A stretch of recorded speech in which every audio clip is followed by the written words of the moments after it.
Arcadian Vanguard presents The Wrestling News in your daily wrestling newscast for Tuesday, January 30th, 2024.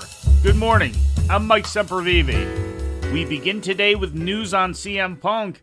Punk has sustained an injury in the Royal Rumble match, which is expected to keep him out of the ring for several months and will prevent him from competing at WrestleMania 40 in April. The injury is a torn triceps, as first reported by PW Insider, which Punk suffered in an exchange with Drew McIntyre during the closing minutes of the match. Punk was scheduled for surgery to repair the damage following last night's Monday Night Raw. It was reported by Fightful that Punk waved off the doctors when the injury occurred, choosing to continue in the match. Plagued by injury, this is the third major sidelining Punk has faced in the last 2 years, including a previous torn triceps sustained in 2022 while holding the AEW World Championship. Surgery to repair the previous injury kept Punk out of action for 9 months. WWE presented Monday Night Raw live last night on USA Network from the Amalie Arena in Tampa, Florida. In the opening segment, Punk came to the ring with his arm in a sling and addressed the injury he sustained at the Royal Rumble. But I feel a little bit unlucky. In the course of the Rumble, I tore my right tricep.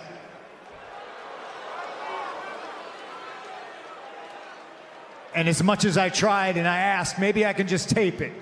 You know, maybe I can make it to Elimination Chamber and I can try to win that and I can get my main event at WrestleMania. But it's just not in the cards, and I don't want anybody to feel sorry for me.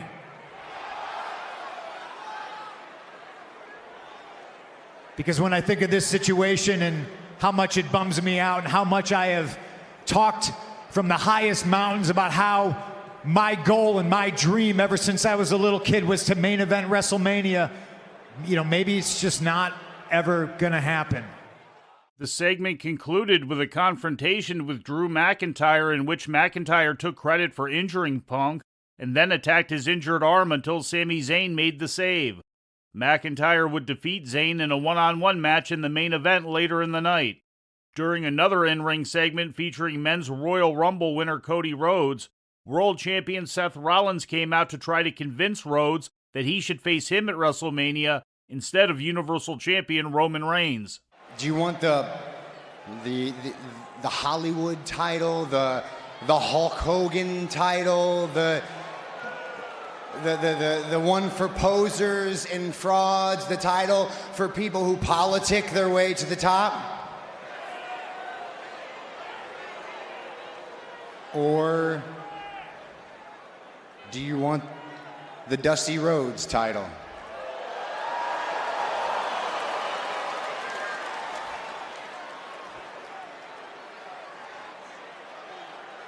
Do you want the Workhorse Championship, the Blue Collar Championship? Because that's what the World Heavyweight Championship means.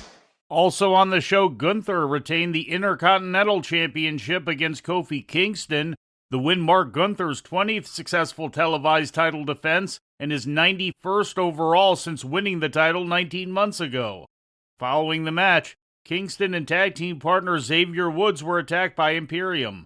The show also featured a match for the undisputed WWE Tag Team Championship, with Finn Balor and Damian Priest turning back the challenge of DIY when Balor pinned Tommaso Ciampa.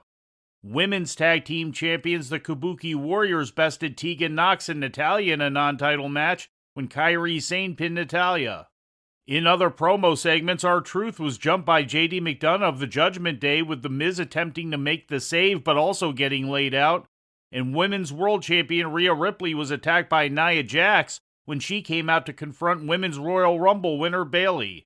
Bayley indicated that she'd be deciding on Friday whether to challenge Ripley or WWE Women's Champion Io Sky at WrestleMania. In other results, Jey Uso pinned Bronson Reed, Andrade was revealed to have signed to the Raw brand, and Pat McAfee was announced as the official full-time color commentator for Monday Night Raw alongside Michael Cole going forward.